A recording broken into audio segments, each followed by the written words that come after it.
I have a video up for how I achieve these heatless curls, and if you're from the future, you'll be able to see right here where I posted this milk chocolate makeup look. Welcome to today's video, where, as you may have guessed from the title, I will be talking about the pros and cons of the Japanese hair straightening process, Japanese Straight Perm, Korean Magic Straight Perm, all those ammonium thioglycolate-based perms. If you should do it to your hair or not. Pro number one is an easy wash day. Since I've started doing the Japanese Straight Perm, I really don't take long to do my hair. My wash day from shampooing to deep conditioning is only about 15-20 minutes, and the actual styling of my hair is so much faster too. Generally, I only blow dry my hair on low to no heat, so I leave it in a hair towel for like 30 minutes or so, and then blow drying itself only takes me about 10-15 minutes. If I were to add in flat ironing, that is another 20, maybe 30 minutes. So in total, a wash day that before for me might have been 5 to 6 hours is no more than 2, maybe 2.5 hours, depending on how much energy I have that particular day. The con is that the Japanese Straight Perm itself is a time-consuming process. Your first time, you can estimate it taking about 5 to 6 hours just to do the perm to all your hair, and then each time I touch it up is no less than 2-3 hours.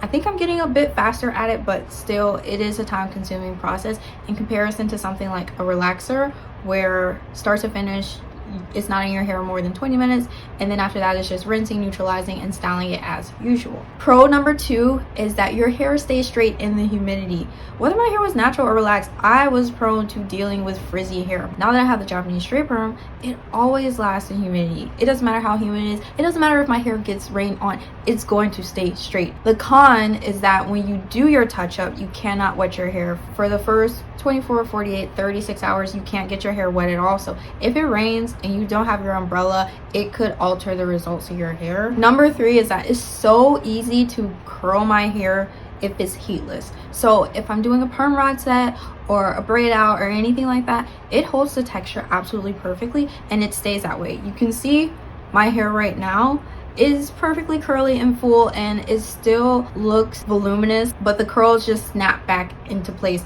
I didn't use any mousse, I didn't use any gel, I just used leave-in conditioner to get my hair to look like this. The con is that you can't use hot curls on this hair. If you do a heat curl with the Japanese Straight Perm and immediately go outside, like no holding spray, no clipping, no reinforcing the curl with a roller, it will fall. Like, it will go as flat as possible. The fourth pro is that it's way less damaging than traditional relaxer. pH of a traditional relaxer are very high pH, far away from what your hair cuticle normally is. For the curly perm, it's a lot lower than that. Plus, anybody who's had the no-lye perms or the calcium hydroxide perms know that you can have calcium buildup, which leads to your hair feeling really dry no matter how much you moisturize it. You never have to worry about that with an ammonium thioglycolate-based perm like this. The issue is that the line of demarcation, that is the difference between your new growth and your treated hair, is a lot harsher. Plenty of people who do traditional relaxers are doing texlaxing now,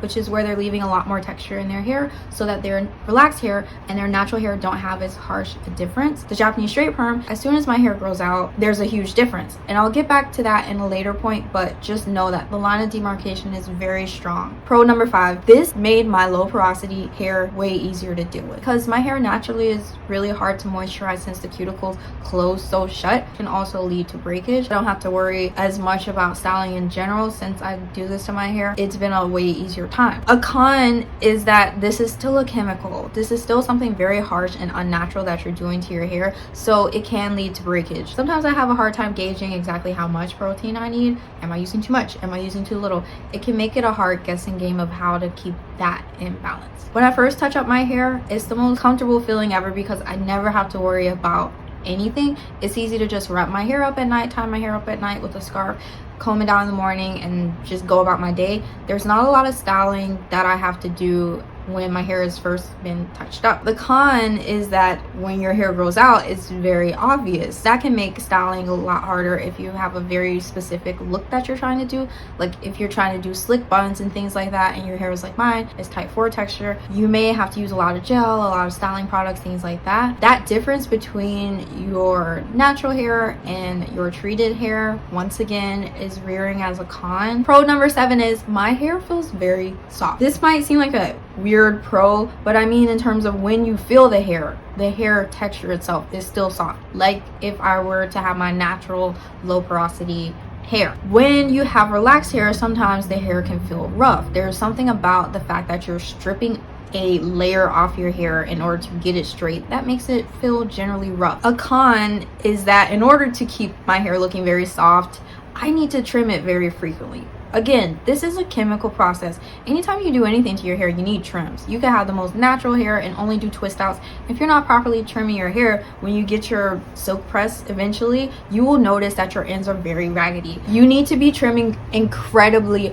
often to combat the damage that you've done to your hair. Pro number 8, you have smooth, bleach straight hair with this process. If we have to be honest, a lot of us are discouraged from wearing our natural texture hair, and having the ease of being able to just wake up, take off your bonnet, pull your hair into a bun can be a pro. The issue is that when you take your hair and you straighten it, suddenly you have way less volume. So if you don't have patience or you don't have a good relationship with your hair, I really don't recommend that you do this process because you have to baby your hair. Pro number 9, length retention is very good. I just put out a video. If you haven't seen it, I'm going to link it here, and basically I'm talking about how I was able to grow my hair with this, the Japanese Straight Perm. I've done other videos on my channel covering this, but basically the length retention has been easy because I'm not battling my hair every single day.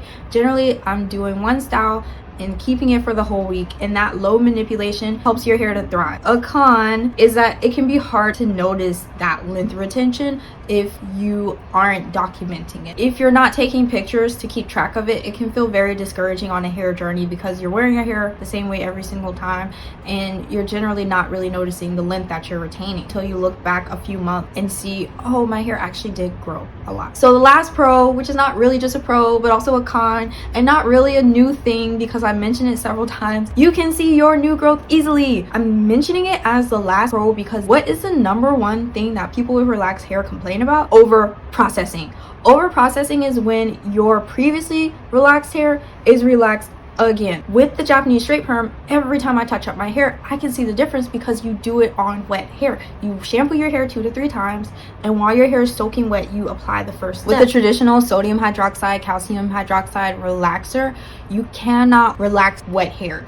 Your hair has to have been washed at least 24 hours in advance. Not only are you relaxing on dirty hair just to protect your scalp from excess damage, you're also not seeing the difference in the textures unless the last time you washed it you didn't stretch it out. With this, the Japanese Straight Perm or ammonium thioglycolate-based relaxers, you have to relax on wet hair. So you have to see your new growth when you touch up your hair. You get to prevent overlapping of your previously treated hair and your new growth. But as I've mentioned before, being able to see your new growth easily is also a con if you're trying to achieve certain hairstyles, if you're trying to blend your two textures, if you're trying to detangle your hair even. Having excess new growth can lead to breakage. The more new growth you have, the more damaging it can be just because the difference in your two hair textures are not agreeing with each other.